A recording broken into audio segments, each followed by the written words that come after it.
Bonjour à tous. Aujourd'hui, nous allons parler d'un test que j'ai fait sur les formulaires instantanés MetaAds. J'ai testé les formulaires instantanés pendant MetaAds sur 30 jours pour vous donner le témoignage, la review la plus honnête possible. Voici les résultats, les bons, les mauvais et les surprises. Je l'ai fait parce que si vous regardez cette vidéo, c'est que vous êtes potentiellement intéressé par cela. Et j'aimerais donc vous dire ce que j'en ai retenu. Alors, est-ce que le format déjà tient ses promesses? Parce que tout le monde dit que les formulaires instantanés génèrent des leads pas chers. Ok, très bien, c'est un fait. Mais à quelle qualité, enfin, à quel prix? Est-ce qu'on doit rogner sur la qualité? À voir. Donc, pour cela, c'est que j'ai 30 jours de test continu. J'ai pris un gros budget à raison de 1500 euros sur le mois, c'est-à-dire combien j'avais mis par jour du coup? 1500 divisé par 30, 50. Du coup, j'avais passé 50 euros par jour. Et avec trois variations d'accroche testées pour donner de la latitude à l'algorithme Facebook de pouvoir choisir ce qui fonctionnerait le mieux et ensuite m'avantager moi montrer ma pub montrer ma meilleure pub pour convertir le mieux. Vous m'avez compris, je pense. Alors, voici les résultats en un clin d'œil pour ceux qui veulent une réponse rapide. Alors, on a eu 412 leads générés, on a eu un coût par lead moyen de 3,64 €, on a eu un taux de qualification à 38%, et un coût par lead qualifié de 9,58 €. On développera plus tard la qualité de tout cela, de tous ces chiffres.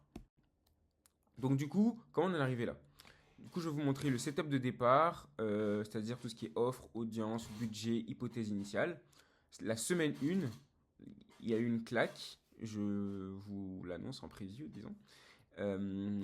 Pourquoi les premières campagnes ont déçu, ensuite le pivot qui a tout changé, et ensuite les quatre éléments clés, ce que je referai et ce que j'éviterai.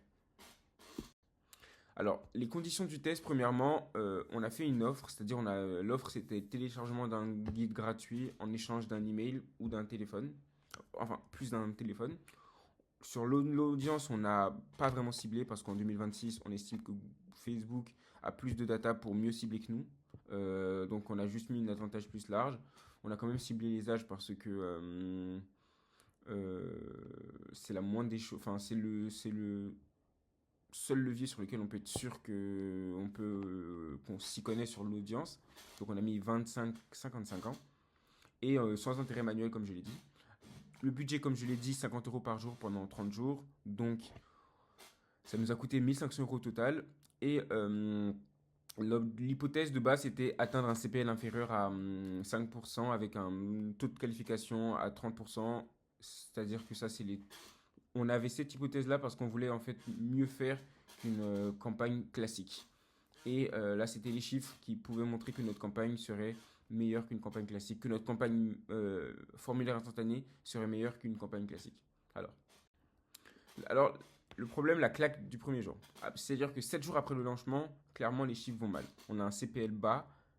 Donc, Livre, en fait, très bien, mais sauf qu'il n'y a pas grand-chose d'exploitable. Le CPL, il est bas, donc super, l'objectif est moyen. Mais on a 11% de taux de qualification, c'est-à-dire, imaginez-vous bien, sur 100 personnes qu'on pourrait appeler, c'est-à-dire que 11 sont potentiellement qualifiés. Donc je dis même pas forcément je ne mets pas forcément les signer, hein, pas du tout. Juste potentiellement qualifiés. Et on a 62% d'emails invalides et de doublons. Donc évidemment, on a une alarme rouge là-dessus à changer au plus vite. Pourquoi tant de leads pourris? Il faut bien comprendre tout ça pourquoi. C'est qu'en fait, on a les champs auto-remplis n'ont pas été vérifiés. C'est-à-dire que Meta pré-rempli avec l'email du compte, mais souvent avec un compte personnel oublié. On avait aussi un format plus de volume choisi par défaut, c'est-à-dire une soumission en un clic, donc aucune friction. Donc c'est parfait pour que le formulaire soit soumis, mais bon, il n'y a aucune intention démontrée. Et tout le monde peut le remplir en fait. Et aussi le visuel était peut-être un peu trop racoleur, c'est-à-dire il promettait un cadeau, donc ça attise un peu les chasseurs de freebies, les chargeurs de free ressources, mais pas forcément des prospects qui eux sont intéressés, qui potentiellement sont prêts à payer, etc. Alors, quel changement avons-nous réalisé pour changer tout ça? Sur la semaine 1, on avait du coup un format plus de volume, on avait zéro question de qualification, on avait le visuel téléchargement gratuit, du coup qui c'est un peu cheap. Et aussi on avait les méchants méta non qualifiés, donc on avait un CPL à 19 euros. C'est quand même beaucoup.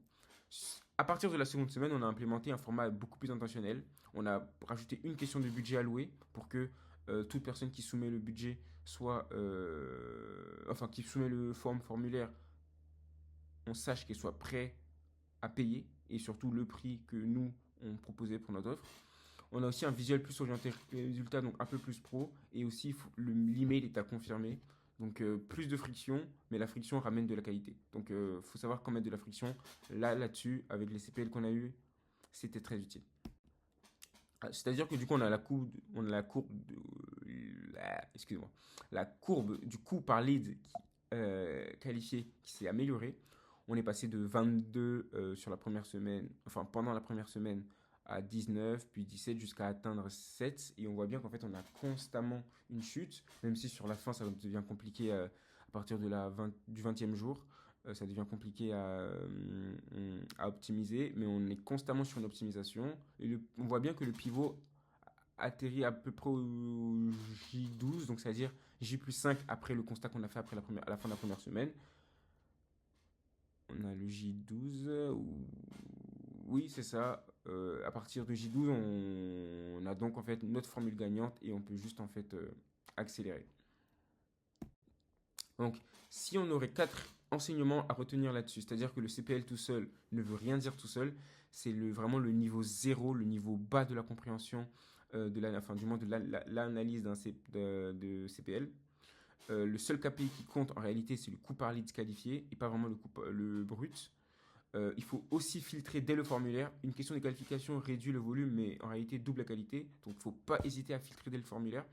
Ensuite, on a le visuel en fait qui détermine le profil du lead. Si je fais un visuel, comment dire, peu professionnel, un peu enfantin, limite un peu humoristique, bah il y a de grosses chances que j'attire des gens que j'attire ce genre de personnes là, enfin ce genre de personnes, des personnes pas forcément sérieuses, pas forcément qui cherchent comme je l'ai dit une promesse cadeau, ça a aussi des curieux aussi, mais alors qu'en fait, une promesse résultat, une promesse résultat professionnel, cadré, attire des gens donc professionnels, cadrés, et donc du coup des potentiels prospects. Même si c'est peut-être euh, le contraire de l'oxymore, j'ai oublié ce que c'était. C'est peut-être lorsqu'on dit deux choses qui se qui veut dire la même chose. Et enfin, il faut aussi mettre en place la relance en moins de 5 minutes parce que sinon le test est faussé. Je rappelle une stat parce qu'on oublie souvent celle-là. 60, bon là j'ai mis 60, mais en réalité c'est plus de 60, entre 60 et 80% des leads non rappelés rapidement ne répondront plus jamais. Donc ça plombe la qualification. Et votre campagne peut être très très bien si vous n'avez pas un système post-formulaire qui les enfin comment dire, qui les nourrit et qui tient compte d'eux, qui garde contact avec eux le plus rapidement possible. Ça va fausser le résultat en réalité. Ensuite, on a donc le verdict pour le format qui est fait. Pour ce format-là, ça marche bien pour des services à fort volume. Donc, pour qui en fait ce format exactement est fait? Il est fait pour des formules à fort volume de commandes, pour de la génération de devis ou de RDV, pour des inscriptions à des événements ou des webinaires, ou aussi pour télécharger des ressources qualifiantes. Donc en fait, je dirais pour quasiment tous les services B2B, quasiment tous les services B2B, ou même les services B2C techniques. Mais évidemment, tout ce qui est vente e-commerce, c'est-à-dire avec des paniers moyens un petit peu bas, c'est pas vraiment le but. Les cycles d'achat très longs sans suivi, il est peut-être pas vraiment fait pour aussi. Sans CRM ni équipe pour relancer, faut éviter. Et les niches où les leads sont rares mais chers, il faudrait peut-être aussi éviter ce format-là.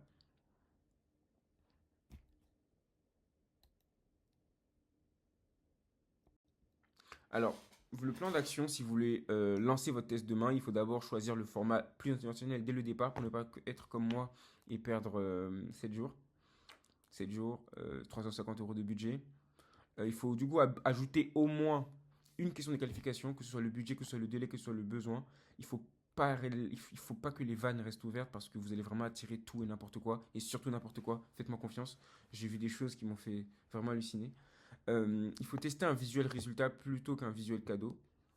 Il faut aussi demander une reconfirmation de l'email dans le formulaire pour être sûr que c'est pas juste un email que Facebook a depuis 15 ans, mais que cet email est utilisable et utilisé ces derniers temps.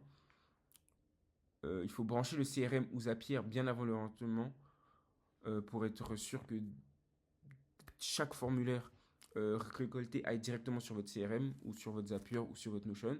Il faut aussi préparer le workflow de relance dans les 5 minutes, comme j'ai bien dit, pour ne pas perdre la grosse majorité de vos leads, malgré que ceux-ci aient été attirés par votre offre et votre publicité. Il faut aussi prévoir 14 jours minimum avant de juger les résultats. Surtout en plus, nous, avec les 7 premiers jours qu'on avait fait assez mauvais.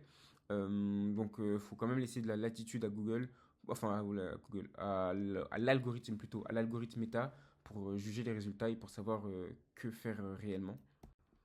Donc, 3 vérités à retenir après ces 30 jours de test. Un CPL bas n'est pas un succès, potentiellement, il est même potentiellement un échec, mais un CPL qualifié l'est.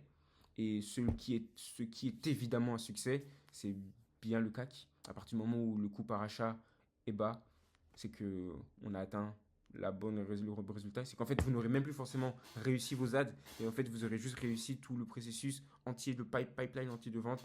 Que ce soit Oui, c'est ça en fait. Tout le pipeline entier de vente. La friction n'est pas l'ennemi, c'est le filtre. La friction, il faut savoir garder en fait la bonne distance entre pas assez de friction et trop de friction qui en réalité reste un ennemi, hein. Mais pas assez de friction est souvent plus un ennemi que trop de friction. C'est surtout le filtre en fait, il faut savoir garder le bon filtre.